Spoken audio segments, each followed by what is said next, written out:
morning, everyone. This is a very cold day in Denmark, so there's a bit of chaos around. Some people have not arrived, and I couldn't get out of my garage. But here we are with a little intimate audience.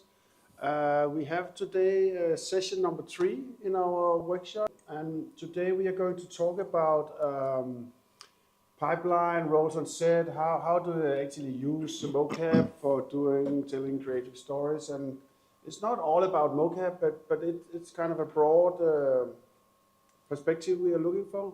We have my good colleague and friend Bertil Vorre, who is a director and a creative person that will tell us a little about something. A lot of things. Take it away. Thank you, Alan. Yeah, nice to see such a big audience. This is the future of cinema, you know.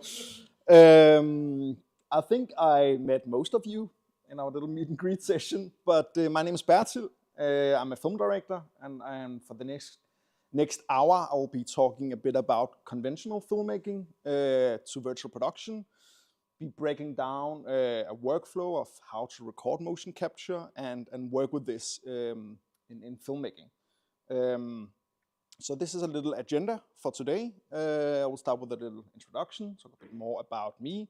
Then I'll be talking a bit about the similarities and the differences in conventional filmmaking versus virtual production.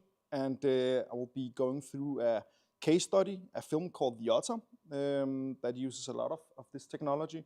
And then at the end, for the people that do not know that much about Unreal Engine or virtual production especially, or filmmaking for that sense, I'll be talking a bit about how can you learn this and what courses are out there to look for. So yeah, my name is Bertil Vorre, and I come from the sort of classical live action filmmaking part.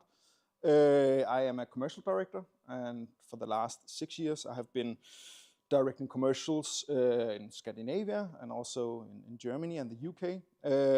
And I also do a lot of music videos and often use VFX and animation in my works, but I'm not a VFX artist, I'm not a CG artist. I come from the filmmaking world. And I hold a bachelor's degree in what's called film and transmedia. Just like a film school education, but where we are looking into different mediums to tell stories. So this is also a bit about virtual reality and virtual production and so on. And for the past 2 years, I have been quite obsessed with Unreal Engine and found out, as many other filmmakers, how powerful a filmmaking tool that has now become. So I'm looking into using that in my storytelling, and especially within fiction projects. And the first thing I will go a bit into detail with is just in general what virtual production actually is. And maybe some of you know a little bit about it, but in general, virtual production or VP is sort of all about using real-time CGI to tell stories, often through LED volumes. Whether that could be, creating fully digital worlds or mixing live action footage together with CGI. That's quite amazing for filmmakers, because now you can actually interact with virtual sets. If you're a director, cinematographer, or an actor, you can actually interact with these virtual sets and make changes on the fly. And this is like the game-changing part, because beforehand you were forced to go through a very strict pipeline. Maybe you were standing in a green room all day, and after 45 minutes, the film crew gets tired and you get dizzy because you're only seeing green. But now you can actually use virtual production to interact and see these things. So it becomes similar to working on a live action set, where you can actually use this sort of a creative approach of changing things as you go along. It's much more creative in that sense, and more flexible. Another big part of virtual production is motion capture, or mocap, which essentially is a tracking system like this one we're in right now, with a lot of infrared cameras that basically can track, for instance, an actor's body or facial performance, or it could be a camera's movement, and then you can take that digital virtual camera or a virtual CGI character. And this allows for a much more realistic movement in animation. But as I also mentioned, it gives a lot of benefits to the creative part. Another thing that I'm also going to touch a bit base on is 3D scanning and how to actually scan a real actor and convert into a CG character and get that lifelike performance across. And there's a lot of benefits using virtual production, and one of them being costs. It's now much more accessible and way cheaper. I mean, Unreal Engine is literally a free program, and this was something just a few years ago that was just not possible in the industry. Now we can do this in Denmark, and it was only something you would see on big $1 million budgets in the US, but now we can take this technology and actually tell stories for way less money, which is just super exciting to me because we start to see new approaches of filmmaking this way because it's become so accessible. Now, speaking of $1 million budgets, I'm just going to show a few different examples of virtual production, some of them quite well known. One of them is probably the most ambitious virtual production that's ever been done so far, and that is the Avatar, the first one, and also the second one, where they use the same sort of technology as in this space, tracking body movement and facial performance. As you can see here, we have the actor with like a stereo infrared camera, so that's sort of like tracking all these small dots on the face, and that movement can then be applied to a CG character. And that's what virtual production is all about, to really sort of try and capture the reality, simulating the real things in filmmaking and applying virtual.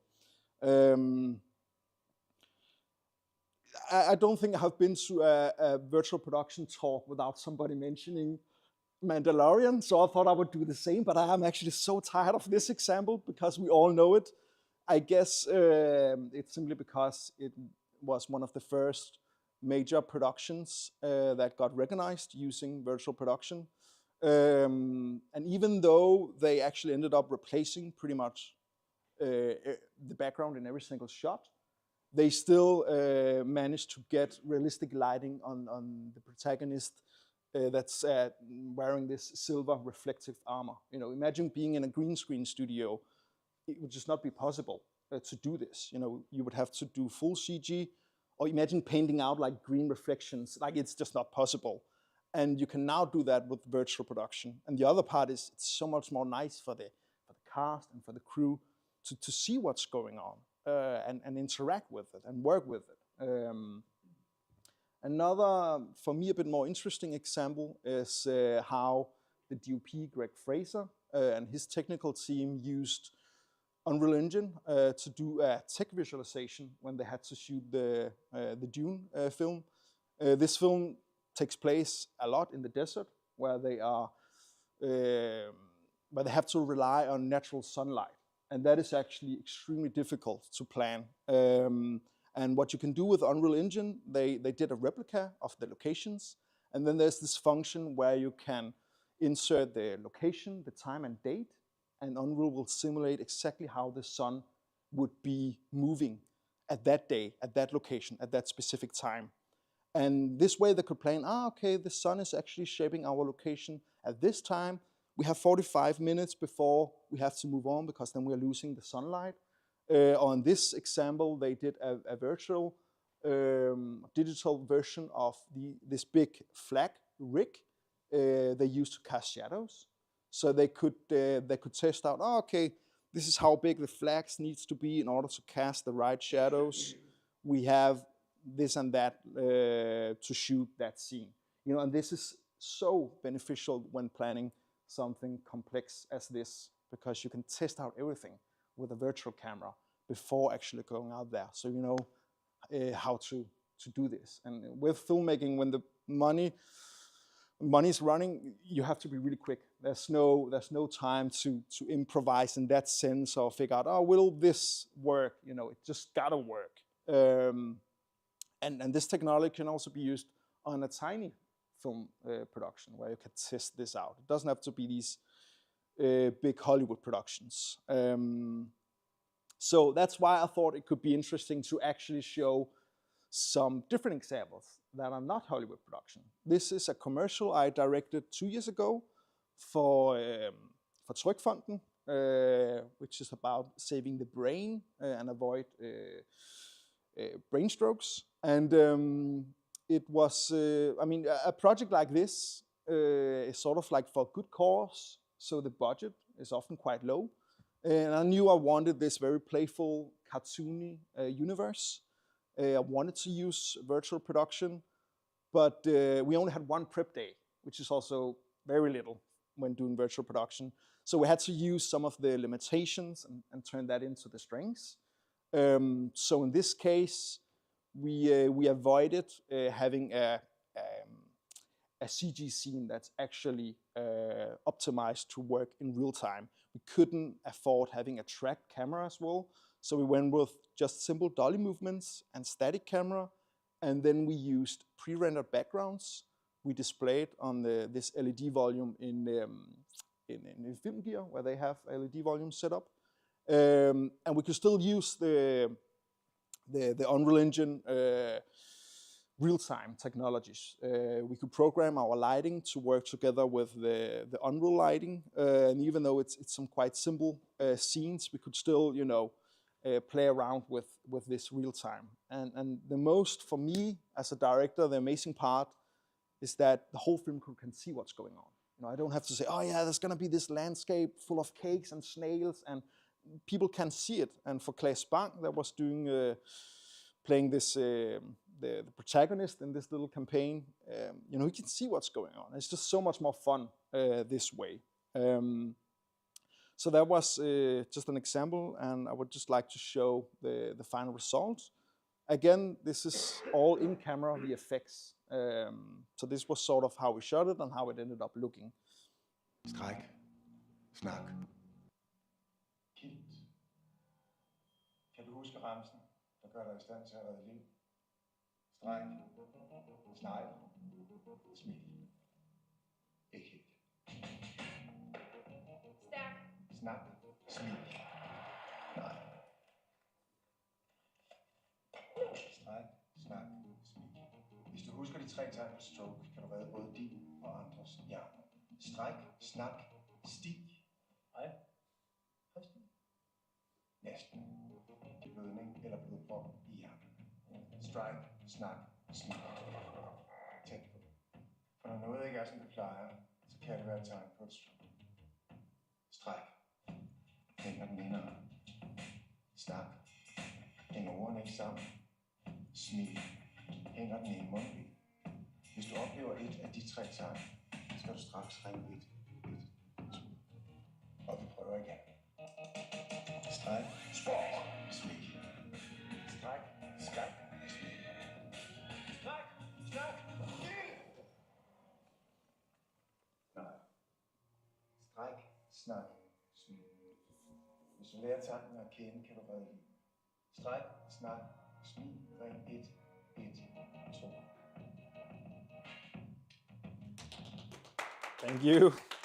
Yeah, so this was just another example of using some of these virtual production elements, but on a budget. And I want to take this further and highlight a super low budget production. It was a music video for the Danish rapper Benjamin Hav that I directed a few years ago. And I was like, okay, let's use Unreal Engine and virtual production. We have no money. How can we do this?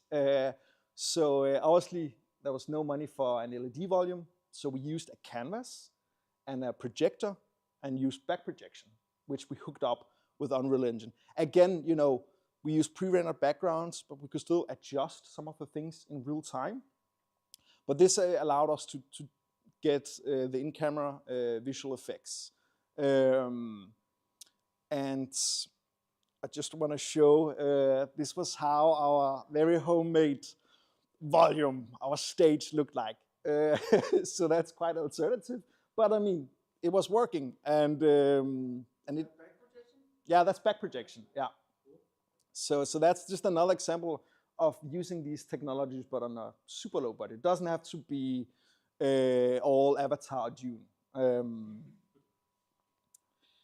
Now I want to dive a bit deeper into how to use this technology in full CG production, especially with motion capture. The previous examples have been a lot about in-camera VFX and LED volumes. This is going to be a bit more about how to actually do full CG production. So I'm going to highlight a film called The Otter that I have written and directed, which is technically still in post-production. But a little bit about the project. It's a 22-minute long film, and it's about a young man called Finn who works at a grill. And one day he's assigned the task to supervise a new female employee that joins the team.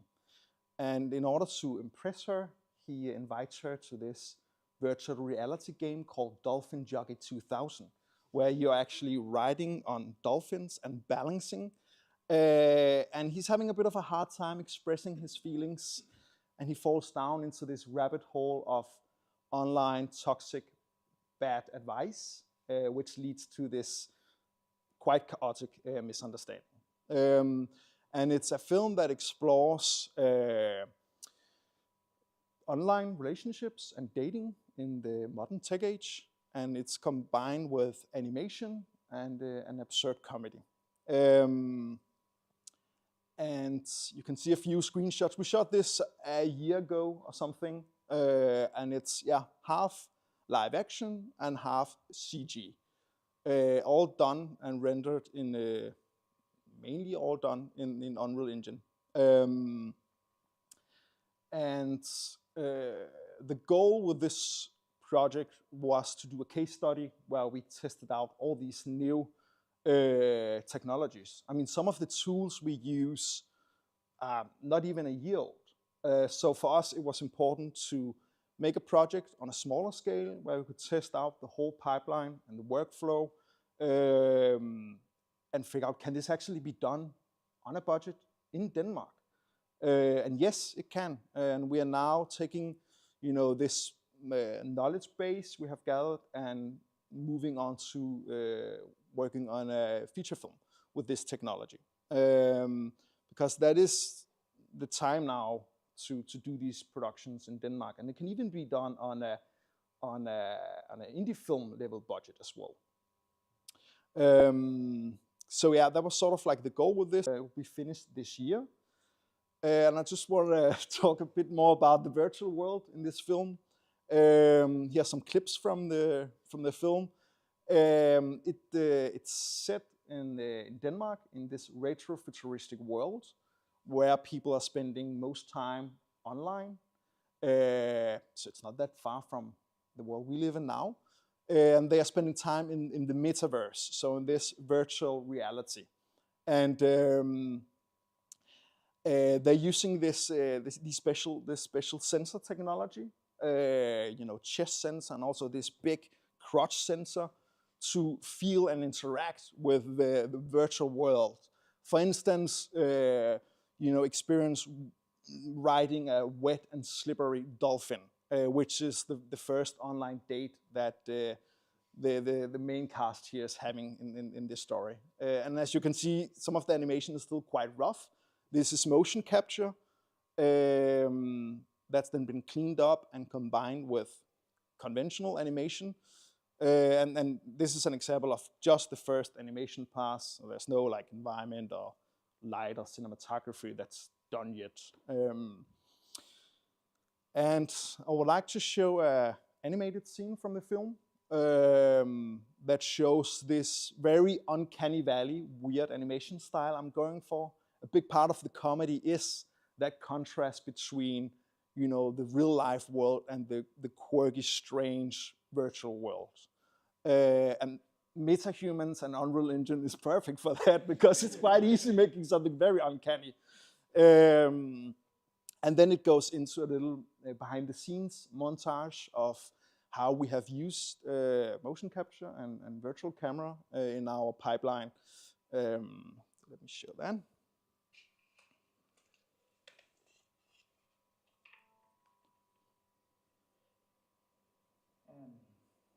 Elsie, har du lyst til at spille coverplay med mig?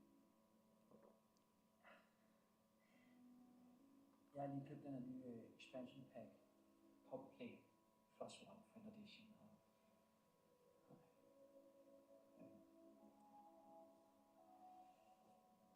Have no fear, believe in yourself.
So that's the reality of virtual production.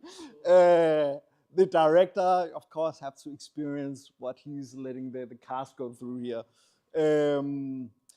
So yeah, that's a bit about this film, and we spent a lot of time prepping, trying to build different dolphin rigs and tracking these dolphin movements, putting into Unreal Engine. And I just want to sort of try and go through our workflow and pipeline, and I've divided this into sort of 3 sections. I mean, working with animation is one big post-production, but I have sort of tried to divide it into how you would normally divide a live action process. So in this case, we started with the pre-production, meaning going through the, like, making concept art, figuring out how is this virtual world, how does it look and feel. You know, we move into storyboarding and doing animatic, the actual final characters, before we then move on to what I call here production. It's like the on-set motion capture shoot.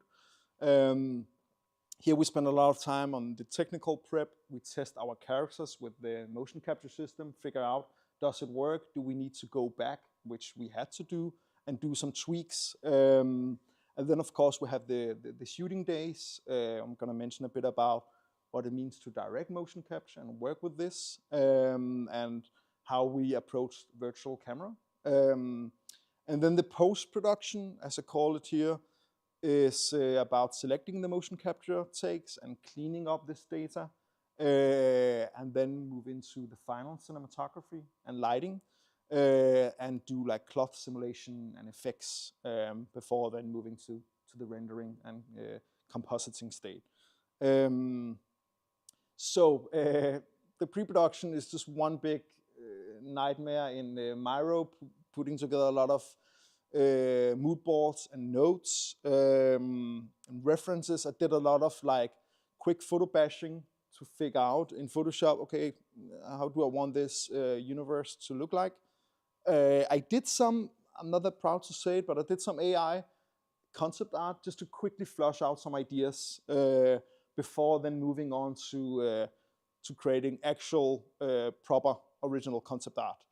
A big part of the film takes place in this sort of like virtual reality world that's inspired by the Meta Quest or the Apple Vision Pro, where our protagonist is navigating these different windows in this personal space. So it's very inspired by the Apple Vision Pro layout, where he can interact with the with the different windows. Here's a concept art we did illustrating a scene where he by accident deep likes a picture of this new female employee, a very old picture on Instagram. And she gets the notification and he really panics. So we were like testing out the look and in this state before, then moving on. This is the first concept art we did of the fictional game, Dolphin Jockey 2000. And it started out being very realistic, as you can see here, and it wasn't really working that well. So later on, we changed it to a much more surreal and sort of like plastic universe, which fit the story way better. But this was the first sort of iteration. And this is another concept art. What's cool about spending a lot of time on concept art is that you're learning, what works and what do not work, and you're forced to think because you're spending quite a lot of time on this. And here's just some other concept work of, okay, how are they interacting in this game on these dolphins? And then when it's super heavy artistic storyboarding, which you should never do, because that sort of like ruined the purpose of what a storyboard should be. But we used this in our pitching when we were getting the project financed. It was a cool way to showcase the playful tonality in this project. So I thought it was actually kind of cool to almost make the film in this sort of like graphic novel style. And then I ended up changing every single shot you see here. But this was sort of like showing the universe. Back then, he had this VR horse that he could ride, and you can see some early concepts of the sensor system. And there is this AI robot manager that he's working with that we actually ended up building. And then finally we could move on to the character design, which was like a big thing here. Originally, we were going for not using Unreal Engine, but using Maya and actually having a different pipeline. And I was using another facial capture system that just wasn't quite working, and I tried out a few different things, but it took a lot of manual work to get this right. And since half of this film is taking place in animation, it's very important that the emotional part is working. So I decided, okay, let me just try out Unreal Engine. And then I tried it out, and I was completely mind blown by what you can do, especially with the MetaHuman character creator system and how versatile and powerful it is. So this is the sort of digital avatar of these two characters. We started shooting in a photo studio, a lot of high-resolution images in different lighting conditions, details about the eyes, the teeth, capturing the skin. It sounds a bit bizarre. And then we moved on to 3D scanning our actors using photogrammetry. We also used a plugin in Blender called Face Builder, which is a way to create a face mesh and based on reference images. And when we had that 3D model of the actor's head, we imported that into the MetaHuman creator, which is Unreal's character creator system. And we could then generate a character based on that comes fully rigged with facial rig and body rig, and it's pretty much ready for production. But we then took that character and imported back into Blender, did custom sculpting, and did custom textures and the cloth designing. And this is sort of the process of having these very highly detailed reference images and then doing a replica in the MetaHuman creator. This is just like a little example of from our amazing character designer called Lily that worked on some of the character creation part. And we also did like custom makeup. And Here's just another example of our lead actor, Tobias Lander, that we turned into this digital character, which is, yeah, a combination of Blender and Unreal. And then we ended up creating custom textures in Substance Painter, which is basically Photoshop for 3D. And we took these custom textures and blended with the meta-human texture to sort of still get this a bit gamified look that we were going for. And that's super important to get the likability from the cast, you know, the small beauty marks and these small details. And it helps a lot sort of avoiding the generic meta-human look that you can sort of get. And what's quite important when, you know, creating these characters, and also especially when you do custom sculpting, is to constantly test the animation and make sure that it works. This is an example of the meta-human animator, which basically is me filming my face with an iPhone and using the LiDAR scanner, which is like the infrared camera in the iPhone, and then taking that data and apply it to a CG character directly in Unreal. And out of the box, this works really, really great. And this is one of the big game changers about this pipeline. Because just a few years ago, this would have been taking so much longer to do. And you can really get that sort of lifelike facial emotion across. Then we did some render tests. This is done with Path Tracer in Unreal Engine. So this is their still quite early ray traced render. We're just doing a lot of quite uncanny, weird tests, you know. But you know, look at this. Like it's quite amazing the level of detail that you can get out of Unreal. This is a little tribute to the amazing floating head issue that some of you might know in Unreal. Working with this technology is also super janky, and that's another thing because it's so early, you know, and it's still in development, and Unreal is constantly updating. So you also run into a lot of problems, but it's quite amazing what you can get out of the engine here. Then when we have the characters, we could finally move on to prepping for the actual motion capture shoot. So here we would do a classic animatic, which is like a animated storyboard sequence of the scenes. And we could use this for shot planning. And then we spend a lot of time prepping here in the studio and testing out the characters and how everything was working together. And then we could finally go on set and shoot, which is in many ways quite similar to like a normal film shoot. I think we were like 9 people on set this day.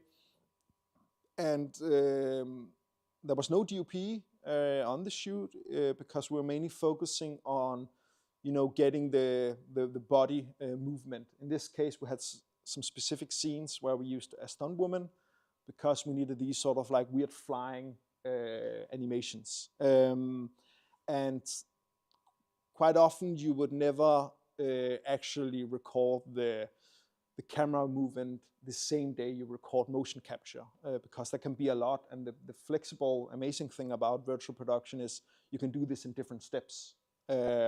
So I had a camera there, a virtual camera, to simply just like preview how I would shoot this. And working with motion capture, it's quite important to still approach it the same way you would do a normal shoot. So if I wanted to do a close-up, for instance, on an 85mm lens, I know that I'm very close to the character. Then it doesn't work that the character is moving all around because she will get out of frame. So that's why it's quite important to still approach it the classical way. And then later on, we did the cinematography.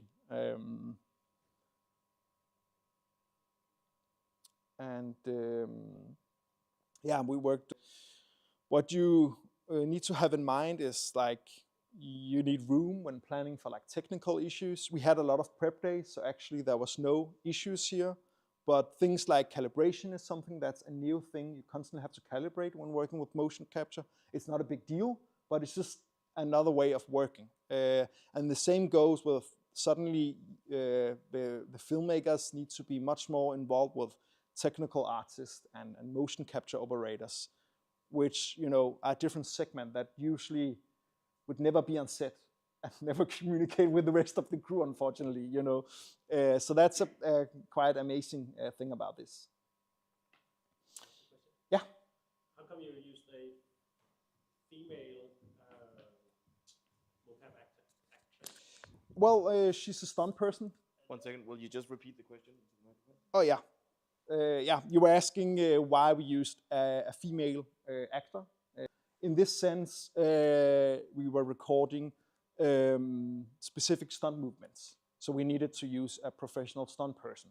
We couldn't use our lead cast in this example because we need these very specific movements hanging in wires. So that was why we... But that could have been a male too, couldn't it? That could have been too, but doesn't that it was... give different motions? There is, but we had access to this incredible stunt performer that happens to be a female. And in this case, we were going for these very kind of weird, unnatural, quirky movements. So it wasn't a problem having a female in that sense. And that's another thing with motion capture, technically anyone can perform, and you can take that data and apply it to any character.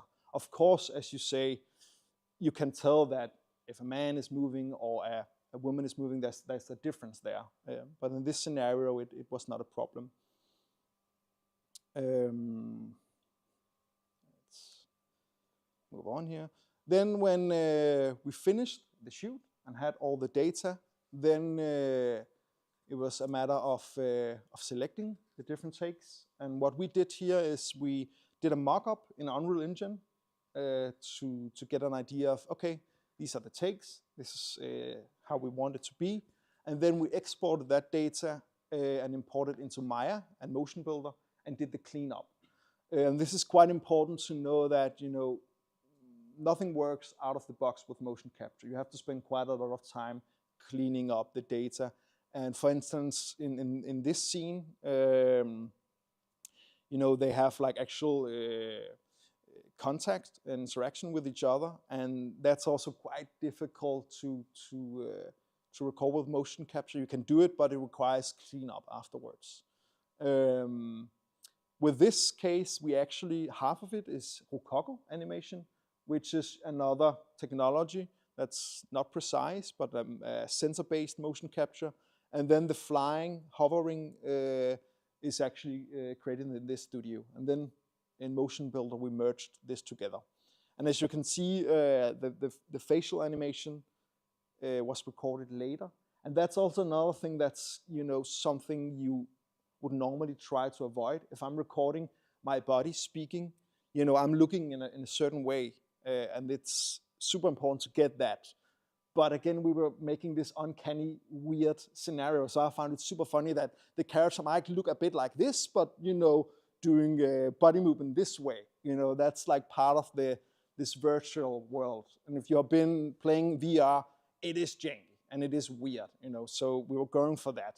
But that's another like important thing to have in mind, that you would normally try to do the body movement together with the facial animation. Or you could go in and clean it up and reanimate it so it would match. And that's, of course, another approach. So we refined the character animation and then brought it back into to Unreal. Another part is the cloth simulation here. You can get real-time cloth simulation in Unreal, but it's not, it's still quite early. There's hopefully going to be a time where we can avoid this, but we were simulating the cloth and then importing that as an Olympic file in Unreal. So this is technically not real time. This is simulated in another software and then brought in. So quickly, you're relying on quite a few different tools outside of Unreal. What version are you in? What? What version did you work in? Marvelous Designer here. Oh, we started in 5.3, and then we actually decided to update to 5.4, which we're currently working in, because there's a lot of new great animation tools there. And the whole layout is just so much better. And yeah, this is just some clothing simulation test. Again, it's quite awkward outfit that I'm going for here. But yeah, so for every single shot, we have to actually prep each shot for clothing simulation, and that just takes a lot of time, and that's a lot of work. But it also separates it from this sort of like game engine look. It really is a big difference having like a realistic simulation. The same go for effects, so for instance like particles, but this is something Unreal is quite good at. So we do not need to work in Houdini or something like that. We are trying to actually keep as much as possible of the production within Unreal Engine. For future productions, I am testing out to see if we can actually avoid Maya and Motion Builder and stay within Unreal, because that would save so much time. But it's still a bit difficult, and limited at this point. Then finally, we would, when we have the animation, it's brought back into Unreal. We have the cloth simulation, everything put in place. Then I would start doing the cinematography together with a DOP, and we would sort of like plan and play around with the virtual camera in Unreal, hooking that up with an iPad, and then figuring out. In this case, there's also a lot of actually classic animated cameras that's put together. And then we would try out different looks. So we started with this very unrealistic, very high-key lighting setup, because I thought it could be funny to place a lot of light sources that doesn't come from any place. But it just looked a bit wrong, and it wasn't really hitting the actual emotional part of the scene. And then we changed it to this, which again, it looks like a studio lit environment in an exterior location. And in the real world, you would never light like this. But I thought, we can do that. It could be fun to do, to make that sort of different look. But then we actually ended up going with this, which is more realistic. And we actually placed actual light sources in the scene. And it just felt more natural. Suddenly the audience could just connect more with it. But of course, it's still having this sort of very shiny, plastic, high-key look that we are going for. I will not go too much into to detail, because rendering in Unreal is a big thing. It's a really big thing, and it can be super difficult. I feel like we spent half a year figuring out our render settings and how to render from Unreal, because it is real time. Stuff like depth of field is working with like a post-process filter, so it look a bit janky as soon as you do really close-ups. You get a lot of artifacts. That's just the limitations of the engine at this point. We tried working with Path Tracer. It's not yet there for production, like literally like 80% of. So that also became a big thing. Suddenly, for instance, simulation would have to be done in another software. So we ended up using real time, which is, obviously a big advantage of Unreal. And then we try to render as much as possible, like to go for the final look directly from Unreal. So it's only a little bit of compositing, but you can render in passes, so in different layers, and then you have full control in Fusion or in Nuke, where you can, continue the compositing element. And that's another big part of making the final look. You can change so much. What we do when we render it out is we then sort of crapify it. We take and apply a lot of imperfections, like making the render more blurry, adding chromatic aberration, adding lens diffusion, all these elements that we are used as audience to look at. This is what makes it feel cinematic. It's because we're used to see through, some old anamorphic Russian lens that we just find cool and cinematic. So we are going for that look after we have rendered out. And then at some point, we will reach color grading. Again, what I showed here is just like temporary color grading. That's going to be another big thing about the look development. It's going to be the grading and adding in these, real film grains and all these small details. And then at some point, hopefully this year, we will assemble everything and have like a full finished film. But it takes a little bit of time. Now I just want to mention a little bit about like learning the tool sets and the language of virtual production. Some of you already know a lot about Unreal Engine and maybe filmmaking as well. But I just want to recommend, it's quite easy to get super overwhelmed by Unreal Engine because it's for some reason a program that can do everything in the world. And if you want to learn how to do filmmaking, you have to figure out what's necessary to learn and what you should never touch. And as coming from a traditional filmmaker background, you have to learn a little bit the game engine logic, and you have to understand like the basic language of CG. You can't avoid that. It is a 3D program after all, and that's the same thing about getting used to working with digital assets. It's gonna react different to CG live compared to how the real world is. That's just how it is. And then there's the thing about, especially if you come from the film industry, you will have to work a lot more with like technical artists and technical directors and even programmers. And you have to play a bit around with programming and blueprints in Unreal yourself. And that can be some of the challenges when learning this software. I just want to recommend, if you're a filmmaker or if you want to learn more about filmmaking in Unreal, like this is by far the best course I have found. It costs around $150, but it's by a company called Boundless Entertainment, and the instructor is actually a former DOP that decided to learn Unreal. So it's having, sort of like this filmmaking approach, and it's just really high quality stuff because there's a lot of shit on YouTube as well, and if you really want to learn it the proper way, this is just an amazing course that takes you through like step by step use the program. So can highly recommend this. There's some good courses there.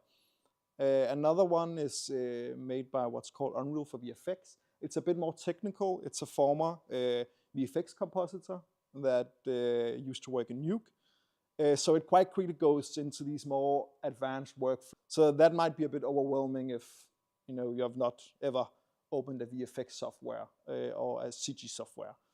But it's still a real good course, and there's some cool tutorials. I just want to sort of end this little talk with a cool example. We are going to see new films getting made and with this technology. And last year, a film came out by a Latvian director called Flow. It's using not Unreal Engine, but Blender and real-time technology. And it's literally him and his producer that pretty much animated the whole feature film. And then they had a little group of French animation graduates that worked a bit on the character animation at some point. And they spent 5 years creating this film on a budget of $3.5 million, which is insanely low for a feature film. It's just something you have not used to see. This industry has been dominated by the big studios, and now we see these different genres and stories taking place in animation.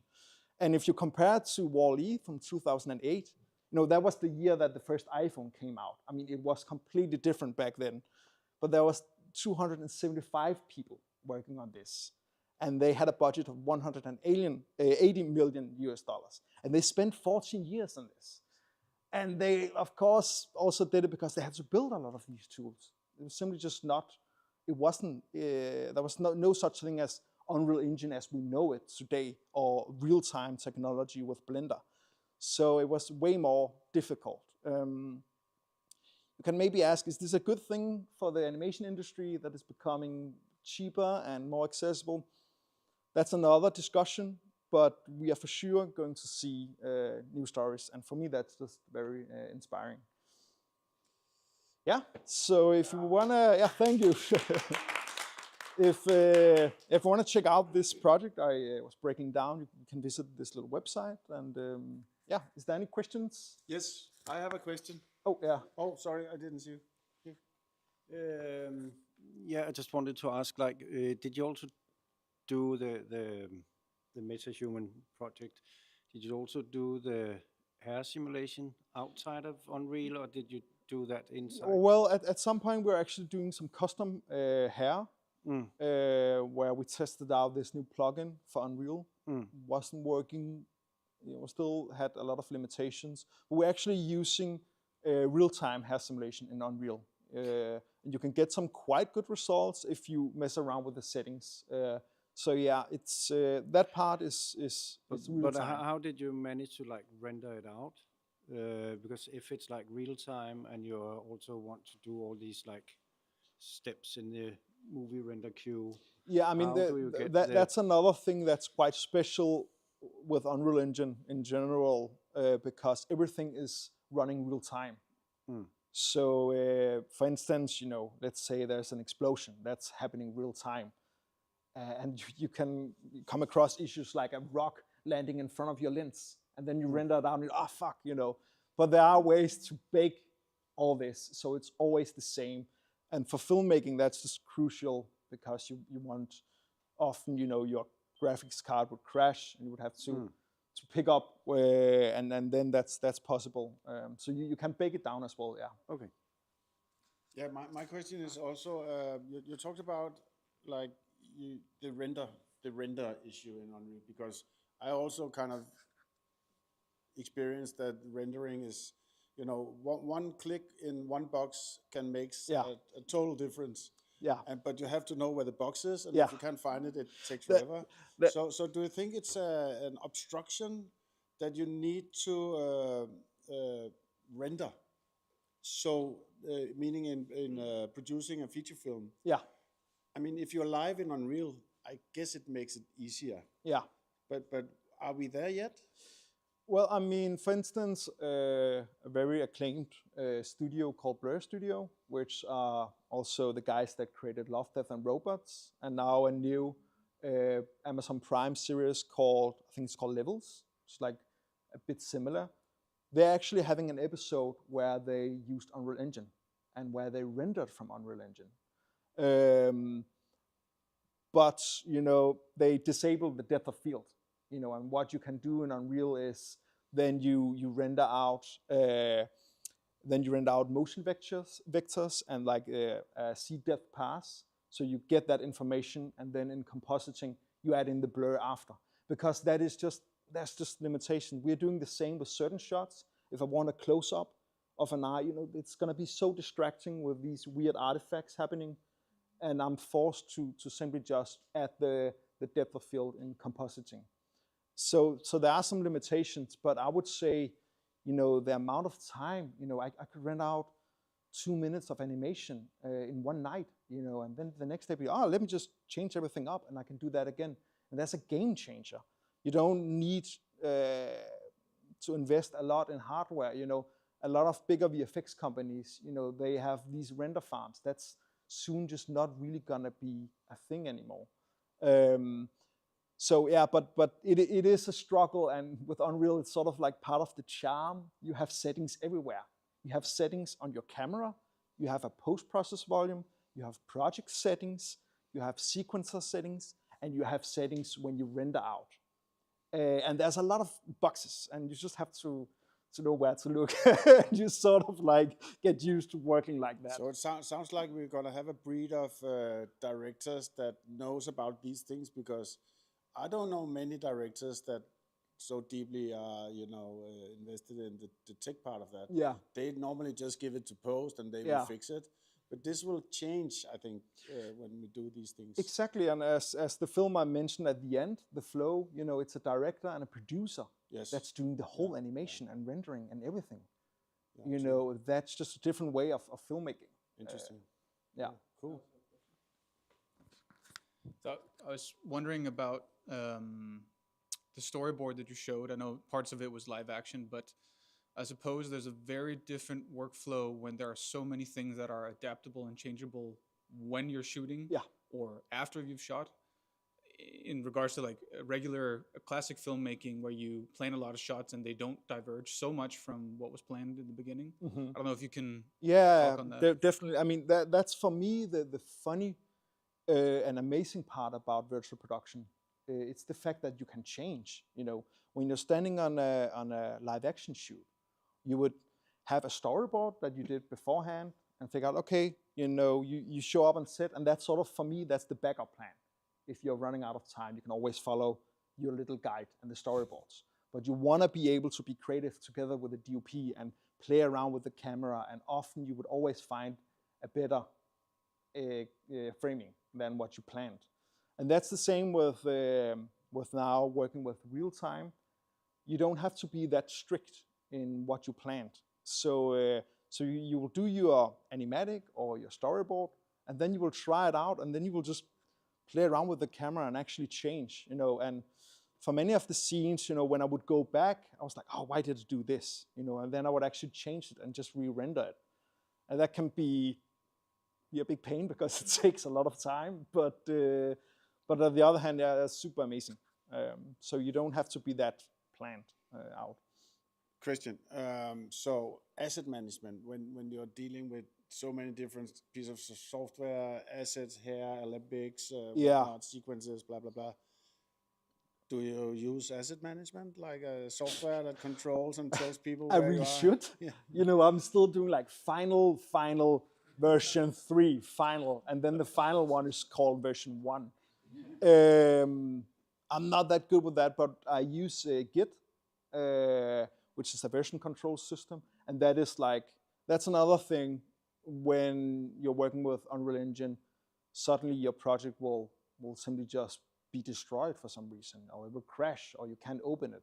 And this is where it's so important, even if you don't share with other film or with other artists, you need to have version control to constantly like back up your projects.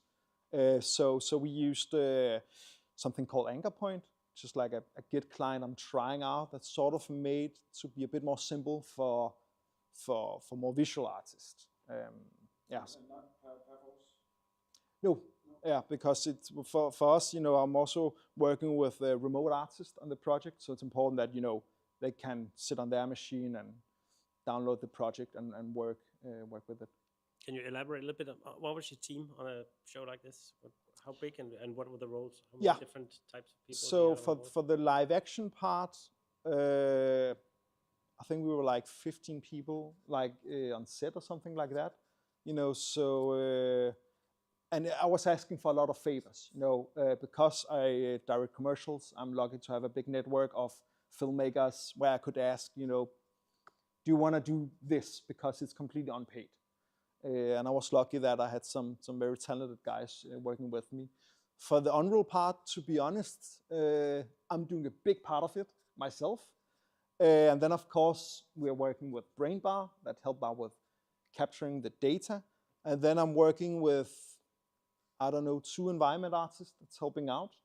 I'm working with a Korean fashion designer that actually designed the clothing. Again, I just reached out, you know, do you want to be part of this? And he was so down. So he's simulating and taking care of the cloth simulation. And then I'm working with 2 animators. And yeah, pretty much sort of like myself being part of everything as well. Yeah. Yeah, coming up here. Here's the microphone coming over here. This is maybe a bit of a tough question because I think it's kind of relevant. So, you know, Unreal Engine is owned by Epic, and it's open and free to use, but it might not be that way always because, for example, they just recently reduced access to Quixel, which is their big photogrammetry asset packs and so on that are like more limited to access now, which has been free for the, I think, last 8 years. So I just think there is a challenge also in spending a lot of time or investing a lot of money or interest in a company that, or in a software that where they actually can kind of control I suppose the development of the industry in that way, or like And I use Unreal Engine a lot. I just thought maybe you could put some words to that, because that's interesting also, I think. Yeah, I mean, it's sort of part of their business plan to get us all hooked for free and then start charging us, right? That's we're probably going to see some monthly subscription. That's just part of life. No, I mean, of course, working with something like Blender that's open source, it's amazing because everyone can contribute. There's also a lot of issues. There's also in Unreal. But the cool thing about, using paid software is often, the support is better. And they roll out things when they're actually fully developed. With Unreal, it's free now. And I think, I know that depending on what you're earning, you then start to pay them. And yeah, the Quixel, I think it's still free unless you earn a certain amount. Then I think you have to pay for the assets. But yeah, I mean, yeah, it's that's just how it is. Good software will cost, and I assume this will also cost. But thanks to all the teenagers playing Fortnite, we now have this amazing technology. So yeah. So yeah, I think this concludes a brilliant talk, Mr. Bertil. Thank you, sir. That was one of the better talk I have heard, to be honest. Thank you. So thank you very much. Big applause. The plan will be like this. Now we will ask Mr. Wendelin to take 5 minutes break, but then Wendelin have a couple of cases to talk about, and then after that we will have lunch. It will be the kebab again. We like kebabs. Then maybe Michael Yeer is here, and then he will give after lunch talk. What do you think about that? Good. That's it. So 5 minutes breaks. Sounds good. Recess.